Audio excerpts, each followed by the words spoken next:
பாருவும் அமித்தும் பேசிகிட்டு இருக்காங்க. அப்போ அமித் சொல்கிறாரு, நம்ம 2 பேரும் தான் பாரு இப்படி பொழைக்க தெரியாதவங்களா இருக்கும், நமக்கு என்ன பண்ணணுன்னே தெரிய மாட்டேங்குது அப்படின்னு சொல்லிட்டு சொல்கிறாங்க. இது எதனால் அப்படின்னா திவ்யா வந்து ஸ்ட்ராட்டஜிக்கலாக கேம் ப்ளே பண்ணுறாங்கங்கிறதுனால அதோட கண்டினியூஷனை அப்படி சொல்கிறாங்க. சொன்னோடனே பாரு வந்துட்டு நான் எப்படியாச்சும் கொஞ்சம் பொழைச்சிக்குவேன் அமித் அப்படின்னு சொல்லி பாரு சொல்கிறாங்க. அப்புறமா என்னென்னா வினோத் அங்கே வராரு. வினோத் அங்கே வந்த உடனே கமர்தன் வந்து வினோதுக்கு அட்வைஸ் பண்ணுறாரு.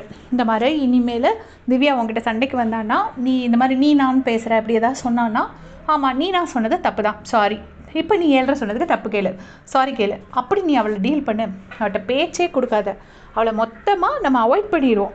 ஏதாச்சும் பேச வந்தால் நம்ம அப்படி அந்த இடத்துல வந்து அந்த சண்டையே போடாமல் அவாய்ட் பண்ணிடுவோம். நம்ம அப்படி கண்டுக்காமல் விட்டுட்டாலே அவளுக்கு பேசுகிறதுக்கு எதுவுமே இருக்காதுங்கிற மாதிரி பேசிகிட்டு இருக்காங்க. உடனே வினோதும் ஓகே நான் இனிமேல் அப்படி பண்ணுறேன் அப்படின்னு சொல்லிட்டு அவரும் போயிடுறாரு. அதுக்கப்புறமா பார்த்தீங்கன்னா இவங்க பாருவும் கமர்தீனும் பேசுகிறாங்க. அப்போ வந்து அந்த செகண்ட்ஸ் மேட்ரு பேசுனாங்கள்ல, அந்த செகண்ட்ஸ் இது சான்ஸ் வந்து பாரு தான் வந்து கமர்தனுக்கு விட்டு கொடுத்தாங்க. அதாவது டைம் கால்குலேட் பண்ணுற டான்ஸ் டாஸ்கில் செகண்ட்ஸ் கால்குலேஷன் இது வந்து பாரு வந்து கமர்தனுக்கு விட்டு கொடுத்தாங்கங்கிற பேச்சை பேசுகிறாங்க. அப்போ வந்து இப்போ கரெக்டாக பிக் பாஸ் என்ன சொல்கிறாருன்னா, எல்லோரும் வந்து கார்டன் ஏரியாவில் இருங்க, வீட்டின் கதவுகள் மூடப்படும் அப்படிங்கிற மாதிரி சொல்கிறாங்க.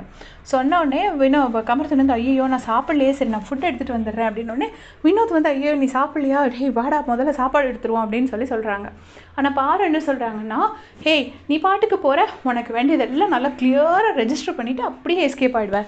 எப்போவுமே இந்த வேலையை தான் அவன் பண்ணிகிட்ருக்கான். அவன் பாயிண்ட்ஸ் எல்லாத்தையும் சொல்லுவான், நம்ம பாயிண்ட்ஸை எக்ஸ்பிளைன் பண்ண முடியாமல் அப்படியே ஓடிடுவான்.